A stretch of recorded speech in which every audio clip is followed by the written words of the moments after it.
नहमदुहु व नस्तईनुहु व नस्तगफिरुहु व नु'मिनु बिही व नतवक्कलु अलैहि व नऊज़ु बिल्लाहि मिन शुरूरि अनफुसिना व मिन सय्यिआति अमालिना मन यहदिहिल्लाहु फला मुदिल्ल लहु व मन युद्लिलहु फला हादिय लहु वनशहदु अल्ला इलाहा इल्लल्लाहु वहदहु ला शरीक लहु वनशहदु अन्न सय्यदना व मौलाना मुहम्मदन अब्दुहु व रसूलुहु अम्मा बअद अऊज़ु बिल्लाहि मिनश शैतानिर रजीम बिस्मिल्लाहिर रहमानिर रहीम उलाइक कतब फी कुलूबिहिमुल ईमान आमन्तु बिल्लाहि सदक़ल्लाहु मौलानल अज़ीम व सदक़ रसूलुहुन नबियुल करीम व नहनु अला मा क़ाल मिनश शाहिदीन व शाकिरीन वल्हम्दुलिल्लाहि रब्बिल आलमीन कमा क़ाल अल्लाहु तबारक व तआला फ़ी अज़मति शान हबीबिहि इन्नल्लाह व मलाइकतहु युसल्लूना अलन नबी या अय्युहल्लज़ीना आमनू सल्लु अलैहि व सल्लिमू तस्लीमा।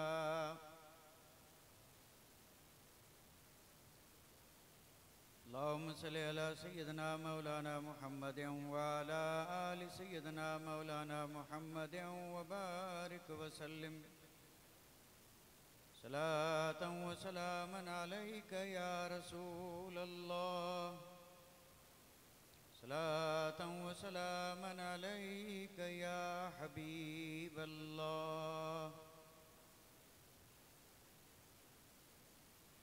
लाइक इज़्ज़त अज़ीम व तकरीम वाजिबुल एहतराम गिरामी कदर ज़ी वक़ार उलमा इज़ाम मोहतरम व मुकर्रम सामईन किराम इज़्ज़त माब ख़वातीन इस्लाम, अल्लाह तबारक व तआला का फ़ज़्ल व करम और एहसान अज़ीम कि उसने महज़ अपने फ़ज़ल और करम से हमें ये तौफ़ीक़ रफ़ीक़ अता फ़रमाई कि आज हम और आप यहाँ पर इस नूरानी इरफ़ानी और बाबरकत महफ़िल में आलम इस्लाम की एक अबकरी शख्सियत मुजद्दिद दीन व मिल्लत परवाना इश्क़ रिसालत मौलाना अशाह इमाम अहमद रज़ा ख़ां फ़ाज़िल बरेलवी मुहद्दिस बरेलवी नव्वर अल्लाह मरक़दहु अलैहि रहमत व रिज़वान की बारगाह आलिया में अपनी अक़ीदतों और मोहब्बतों का ख़िराज पेश करने के लिए हाज़िर हुए। अल्लाह तबारक व तआला अपने हबीब के सदक़े में हम सब की हाज़िरी को कबूल फ़रमाए और इस ज़िक्र खैर को अल्लाह तबारक व तआला हम सब के लिए दोनों जहान की सआदतमंदी, नेक बख्ती और नजात का ज़रिया और सबब बनाए और मुसीबतों और आफ़तों के दूर होने का ज़रिया और सबब बनाए। काबिल मुबारकबाद हैं वो आशिकान इमाम आला हज़रत और वो नौजवानान मिल्लत जिन्होंने इन मुश्किल हालात में अपनी सच्ची मोहब्बत और सच्ची उल्फत का सबूत देते हुए और इस अजीम शान इजलास का एहतमाम किया। हालात से अल्हम्दुलिल्लाह आप और हम सब बाखबर हैं, और ये हालात जो हैं ये गोया कि एक किस्म की वार्निंग है। और वार्निंग ये है कि अब तो अपने आप को बदलें। तो अल्लाह तबारक व तआला हम सबको बदलने की तौफीक अता फरमाए। और बदलने से मुराद ये नहीं है कि जो पहले हैं उससे ज़्यादा बदलें, नहीं, बल्कि अपने आप को शरीयत मुत्तहरा का पाबंद बनाएं। अगर ज़रा सा भी गौर किया जाए तो एक बात बिल्कुल वाज़े, रोशन और अज़हर मिन शम्स है, और वो बात यह है कि हमारे पल्ले इन मजलिसों के सिवा और कुछ भी नहीं था। यानी हमें एतमाद, भरोसा, अल्लाह ताला की रहमतों की बरसात, बरकतें, इन सारी चीज़ों के लिए हमारे पास सबब और ज़रिया यही मजलिसें थी। और फिर हालात ऐसे बने कि 5, 6, 7 महीने से ये मजलिसें भी बंद हो गई। ये राह सहारा जो था ये भी हमारे पास न रहा। और आज ये आला हजरत का करम है और उनकी मेहरबानी और उनका एहसान अजीम है कि हम तो यही समझते हैं कि उन्होंने अपने फजल, करम और एहसान से फिर वही नेमत जो हमारे हाथों से जा रही थी अपने ज़िक्र के ज़रिए अदा फरमा। तो इंशाअल्लाह अब ये जलसे होते रहेंगे और अल्लाह करे होते रहे। और मैं दिल की गहराइयों से इस महफिल पाक के मुनाकिद करने वालों को एक बार नहीं बल्कि 100 बार मुबारकबादी पेश कर रहा हूँ। और इसके साथ एक बात और भी अर्ज़ करता चलूँ, ये जलसे हमें कई इबरतें और नसीहतें भी देते जाते हैं। मैं अपना एक नज़रिया जो कहें या जो कुछ भी कहें वो अर्ज़ करता चलूँ। कुछ लोग जो एक मजलिस में हाज़िर होते हैं और फिर दूसरी मजलिस में नहीं होते, और पूछने पर पता चलता है कि वो इस दुनिया से सिधारे, तो क्या ये इबरत और नसीहत नहीं है? और मेरी मुराद तो आप हजरात बखूबी समझ चुके होंगे। हमारे बड़े यानी गहरे दोस्त मरहूम साले मोहम्मद, जिसको आप यहाँ साले बाबा के नाम से याद करें, इस फ़कीर हकीर की जहाँ पर भी छोटी मोटी मजलिस होती थी तो वो सबसे पहले आते थे और पूरी मजलिस में हर जगह पे हाजिर रहते। आज मैं उन्हें नहीं पा रहा हूँ। तो क्या ये सिर्फ उनका हाल है? नहीं, सबके साथ ये मामला लगा हुआ है। सामान तो 100 बरस का है लेकिन पल भर की खबर नहीं। इसके लिए ये मिसालें जो हैं अक्लमंद आदमी के लिए काफ़ी। तो अल्लाह करे अल्लाह ताला हमें ऐसी सोच अता फरमाए कि हम अपनी ज़िंदगी की एक एक लम्हे की कदर करें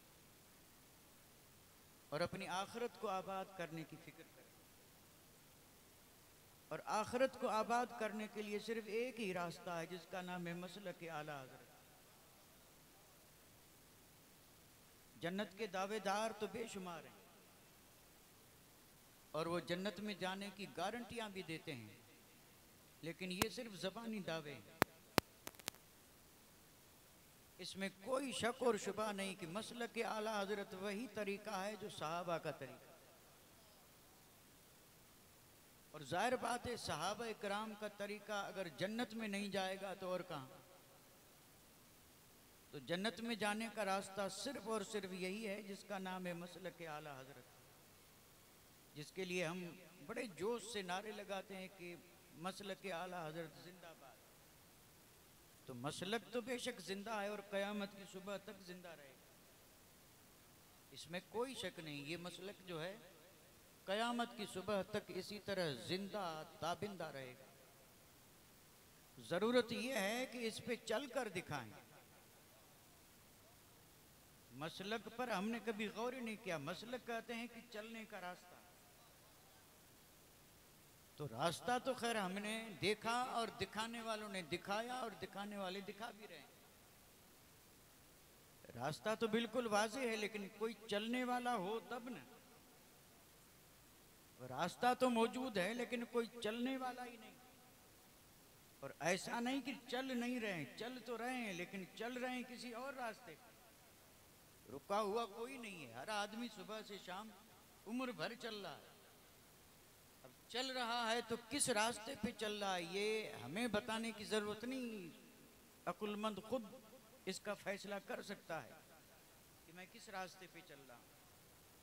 तो आज की इसकी बाबरकत महफिल में यही दुआ मांग करके और इस उम्मीद के साथ उठें कि अल्लाह ताला हमें मसलक के आला हजरत पर चलाए। और आला हजरत ने भी यही तो तालीम दी है, एहदिना सिरातल मुस्तकीम। तर्जमे तो बहुत सारे लोगों ने किए और उन तर्जमों पर उन्होंने फख्र भी किया, लेकिन अक्ल मारी गई। ये पूरे भारत में जितने भी अहले सुन्नत व जमात के तर्जमे जो हैं उन्हें छोड़ करके बाकी जितने भी तर्जमे हैं उनको उठा के देख लें। तर्जुमा कर रहे हैं, सीधा रास्ता दिखा। सीधा रास्ता तो अभी तक देखा ही नहीं है, तो फिर ये कोशिश किस रास्ते पे कर रहे हैं? भाई दिखा वही दुआ मांग सकता है जिसने देखा नहीं। तो वो तो यही दुआ मांग रहे हैं कि अब हमें तो अभी तक वही सीधा रास्ता मिला ही नहीं है, मौला दिखा दे तो चलें। लेकिन इमाम इश्क मोहब्बत ने जो मोहब्बत भरा और सही तर्जुमा किया वो ये है कि देख तो लिया है, मौला तौफीक दे सीधी राह पे चला, सीधी राह पे चला। तो हम भी आज इस महफिल में यही दुआ मांगे कि मौला हम सबको सीधी राह पे चला। और जो सीधी राह पे चलते हैं उन्हें इस दुनिया में और आखिरत में बाल भर भी कभी तकलीफ नहीं होती। उनका मुहाफिज अल्लाह ताला होता है। खैर इस तरह बात करते रहेंगे तो बात नहीं बनेगी, क्योंकि जिस मकसद के लिए हमने महफिल सजाई आज हमें सिर्फ उसी मकसद को मद्देनजर रखना है, और वो है ज़ाते पाके आला हजरत अज़ीमुल बरकत। आला हजरत की ज़ात कितनी अजीम ज़ात है। देखो आज इसको आप तकरीर या वो पुरजोश या शोला बयानी हरगिज़ न समझें, क्योंकि किसी ज़ात के बारे में बोलना बहुत मुश्किल है, बहुत मुश्किल है। मुश्किल इसलिए है कि बोलने वाले के पास उस ज़ात का तारुफ और मारिफत होना ज़रूरी है, और अगर उस ज़ात की मारिफत नहीं तो बोलेंगे क्या। और आला हजरत की ज़ात वो ज़ात है कि अरब व अजम में, सिर्फ अजम की बात नहीं, अरब व अजम में आला हजरत इस जहान फ़ानी में तशरीफ लाए और तशरीफ ले गए। उस वक्त से लेके आज तक जितने भी अहले ईमान बड़े से बड़े दर्जे और मर्तबे वाले, बड़े से बड़े दर्जात और मर्तबे वाले, चाहे अरबी हो चाहे अजमी, आप उन सब के अकवाल पढ़ करके देखें।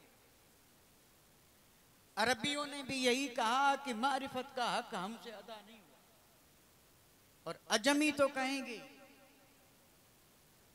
इतनी अजीम ज़ात कि अहले अरब और अहले अजम बड़े से बड़े बुजुर्गान दीन, उनका ये कहना है कि ये ज़ात समझ में नहीं आई। अगर आप यहाँ पर मुझसे ये सवाल करें कि उन्हें समझ में क्यों नहीं आई, तो इस पर मैं फिर सवाल करूँगा कि मोजज़ा किसे कहते हैं। यानी अहले अरब ने भी कहा कि समझ में नहीं आए कि हैं क्या, और अजमी तो कह ही रहे हैं कि उन्हें समझ में आने का कोई सवाल ही पैदा नहीं होता कि आला हजरत हैं क्या, नहीं समझ में आए।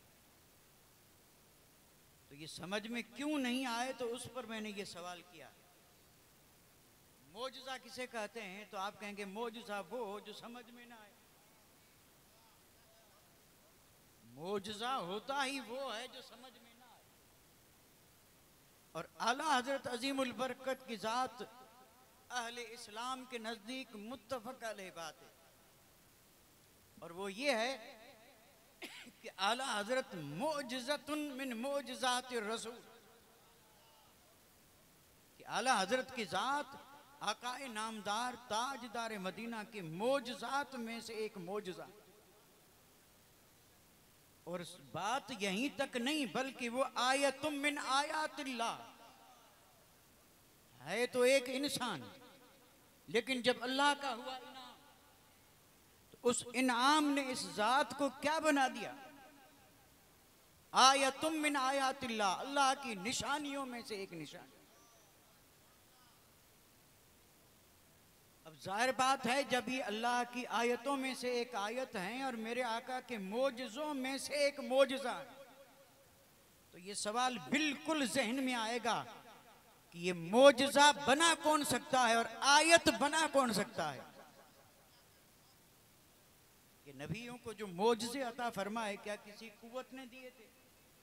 तो आप कहेंगे नहीं, अंबिया अलैहिमुस्सलात वस्सलाम को जो मोजज़े मिले वो मोजज़े रब ने दिए थे, मोजज़े अल्लाह ताला ने दिए थे।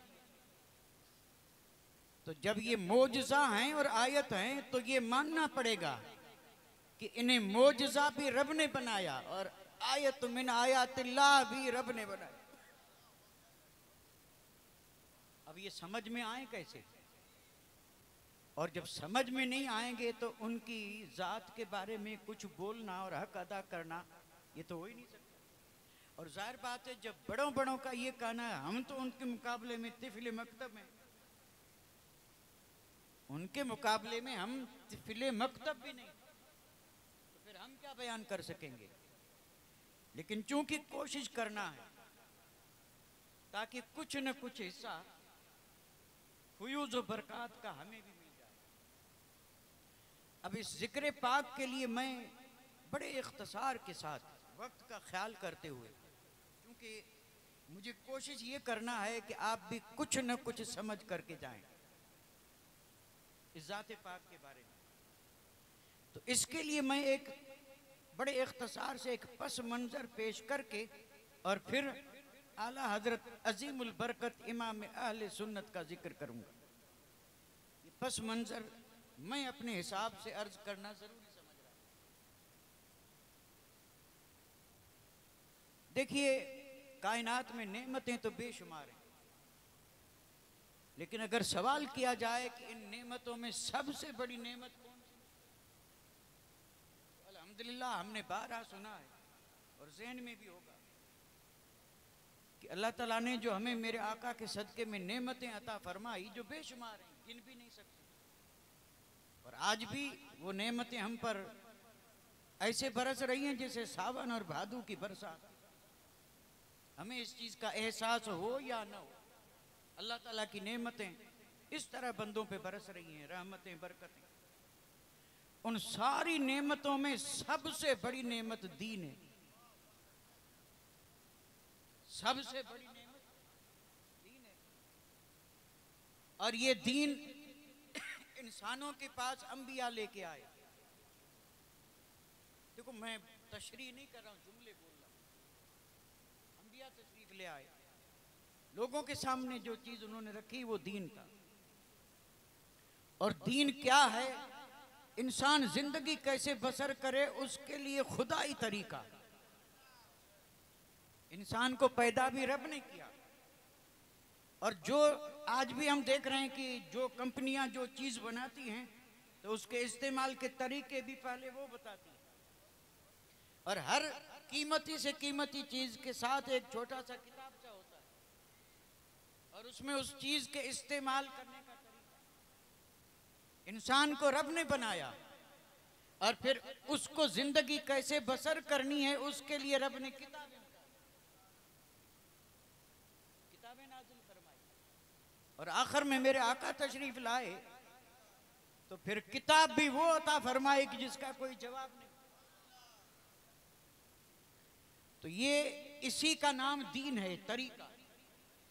नबी दीन लेके तशरीफ लाए, मेरे आका भी ले आए।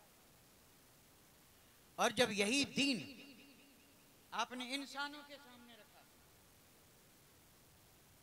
तो आप और हम बखूबी जानते हैं, ऐसा तो नहीं कि सबने आगे बढ़ के कबूल कर लिया। उनके सामने तो ये एक अजीब चीज थी, वो तो अंधेरों के दिल दादा थे, उन्हें रोशनी पसंद कैसे आई? और जो अंधेरों में हैं उनके काम भी सब वही होते हैं जो अंधेरे में होते हैं। और वो समझते हैं कि जब रोशनी में आएंगे इसमें से कुछ भी नहीं कर पाएंगे, इसलिए वो पसंद ही यही करते हैं कि अंधेरे में रहें। एक बुजुर्ग का कौल है, उसने कहा मुशरिकीन मक्का ने दीन कबूल क्यों नहीं किया? बड़ी हैरत अंगेज बात कही। उसने कहा वो बड़े अकुलमंद थे, कोई मामूली आदमी नहीं थे, अपने कौम के सरदार थे और मुल्क में और बैरून मुल्क उनका बड़ा असर था। उन्होंने जब देखा कि खुदा की तरफ से ये आखिरी नबी बन करके आए हैं और पैगाम खुदा लेके आए, तो उनका ये मानना था कि अगर नबी मान लेंगे तो फिर हमारा कुछ भी नहीं चलेगा, वही करना पड़ेगा जो नबी कहेंगे। इसलिए नहीं माना।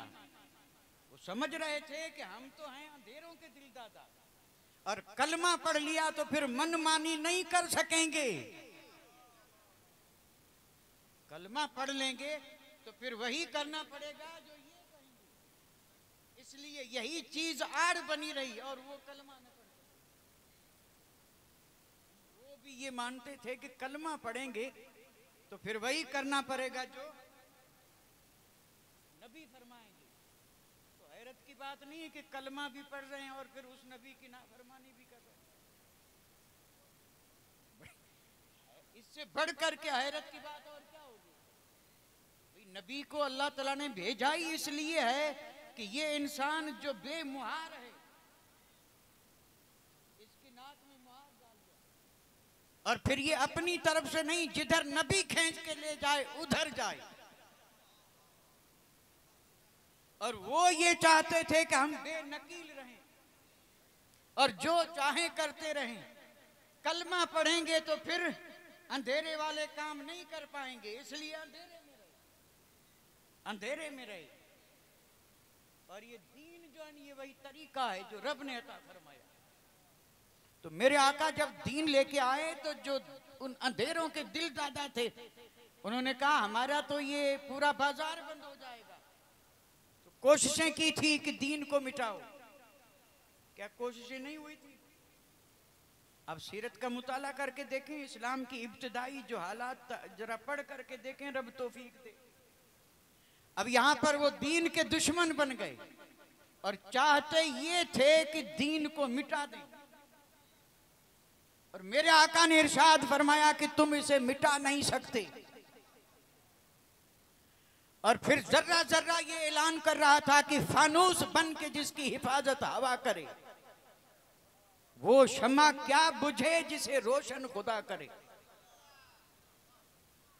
ये दीन को मिटाने की जितनी कोशिशें की गई वो सारी की सारी हुई नाकाम और दीन का नूर फैलता चला गया।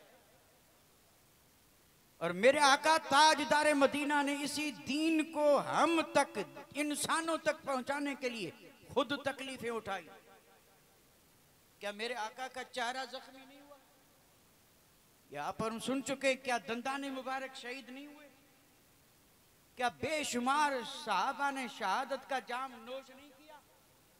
क्या अमीर हमजा जैसी जात सैयद शोहदा इसी दीन के लिए कुर्बानी पेश करके सुरखरू नहीं हुए? ये सब किस लिए था? दीन के लिए था। और फिर इन्हीं कुर्बानियों का नतीजा था कि दीन फैलता चला गया। मेरे आका बज़ाहिर जब इस दुनिया से रुखसत हुए, बज़ाहिर, इसको भी ज़हन में रखें क्योंकि आला हजरत अजीमुल बरकत ने ही हमें सिखाया है। और गुस्ताखों को दंदा शिकन जवाब दिया है और ये कहा कि तू जिंदा है वल्लाह, तू जिंदा है वल्लाह, मेरी चश्मे आलम से छुप जाने वाले मेरे आका बिल्कुल जिंदा हयात है, उसी तरह जिस।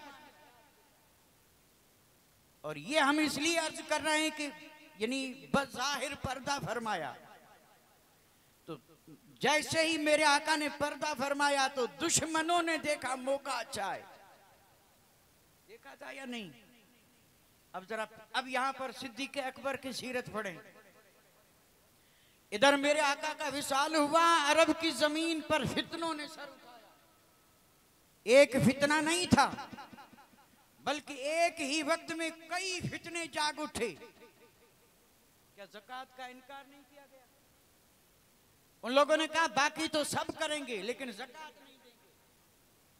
और सिद्दीक़ अकबर ने सदाकत वाली तलवार निकाली और फरमाया, लोगों मेरे आका के जमाने में अगर ऊंट के पांव बांधने की रस्सी दिया करते थे और अब अगर नहीं देंगे तो मैं जिहाद करूंगा। और अगर बकरी का बच्चा उस वक्त जो मेरे आका के हयात में देते थे अब नहीं देंगे तो मैं उससे जिहाद करूंगा।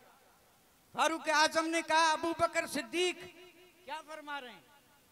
ये नमाज पढ़ रहे हैं, कलमा पढ़ रहे हैं, हज कर रहे हैं और आप इनसे जिहाद करेंगे। उस मौके पे सैयदना सिद्दीक़ अकबर ने कहा था, उमर इस्लाम से पहले तू कितना सख्त था और अब नरम क्यों हो गया? आपने फरमाया ये हो ही नहीं सकता। अबू बकर जिंदा हो और इस्लाम में कमी आए और दीन में कमी आए, मानी ने ज़कात का फितना, और फिर कई लोग इस्लाम से फिर गए, जिसे कहा जाता है मुर्तद होना, छोड़ दिया इस्लाम को। मुर्तदीन का फितना, एक नहीं चार चार झूठे नबियों ने नबूवत का दावा किया और कहने लगे। और ऐसा नहीं कि सिर्फ दावा था, हजारों की लाखों की तादाद में लोगों ने उन्हें माना।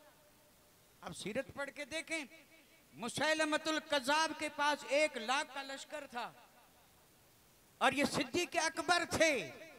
अब ये चारों तरफ से इस्लाम और दीन को खत्म करने के लिए फितनों ने जब सर उठाया तो तन्हा अबू बकर मैदान और आकर के दुनिया को बता दिया कि मेरे आका ने मुझे गार में 3 दिन तक रखा ही इसलिए था। ये जो मुझे गार में 3 दिन अपने पास बिठाया, तन्हा अबू बकर है और मुस्तफा की जात है। फरमाया आज के दिन के लिए मुझे ट्रेंड किया जा रहा था और तैयार किया जा रहा था। गैबदा नबी को इल्म था कि ये फितने उठने वाले हैं और अबू बकर को ऐसा तैयार किया जाए कि दुनिया का कोई फितना अबू बकर के कदम को हक के रास्ते से हटा न सके।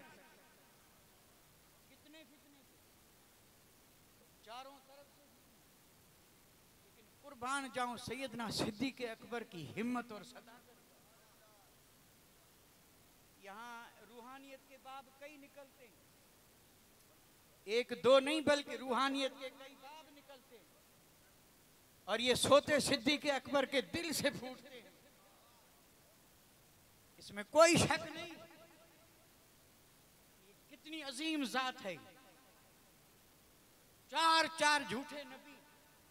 हज़रत खालिद बिन वलीद गए हुए थे ईरान की तरफ, सिद्दीक़ अकबर ने बुलाया, 10,000 का लश्कर दे के कहा ये जो झूठा नबी है मुसैलमतुल कज़्ज़ाब, इसको खत्म करो। अब आप अंदाजा करें, 1 लाख का लश्कर उसके पास और 10,000 की फौज खालिद बिन वलीद, सैफुन मिन सुयूफिल्लाह, अल्लाह की तलवार, लेकिन मशीयत। अब जब ये 10,000 मुजाहिदीन गए हैं, किसके लिए गए? दोस्त दीन के लिए गए। वो दीन जिसकी हमारे पास कोई अहमियत न रही, कोई अहमियत नहीं है। हम बड़े जोश में तकरीरें भी कर लेते हैं, जलसे भी मना लेते हैं, खर्चा भी करते हैं, लेकिन मैं अर्ज कर दूं, दीन को हमने नहीं पहचाना। अगर दीन को पहचानते तो हमारी जिंदगी में जहां भी हम दिखते दीन ही नजर आता। दीन भी है और बेदीनी भी है, और ये हो नहीं सकता। या रात होगी या दिन होगा, रात दिन कभी इकट्ठे हो नहीं सकते। दीन और बेदीनी इकट्ठी हो नहीं सकती। या तो दीन या बेदीनी। बड़े भारी लफ्ज़ हैं। दीन। 10,000 का लश्कर गया था, खालिद बिन वलीद की सरकर्दगी। ज़िम्नन बात आई, अर्ज कर रहा हूं, आप जरा ज़हन में रखें मेरे उस पस मंजर को। और बात तवील हो जाए तो माफ कर दें, कोई अर्ज नहीं। अगर आज कुछ बात लंबी भी हो जाए तो फर्क नहीं पड़ेगा, क्योंकि 6 महीने तो सोते रहे। 10,000 का लश्कर और उधर 1 लाख। जरा सीरत को पढ़ें और गहराई में तन्हाई में बैठ के पढ़ें, अल्लाह तौफीक दे। हमला हुआ और वो भी अरब के जंगजू थे।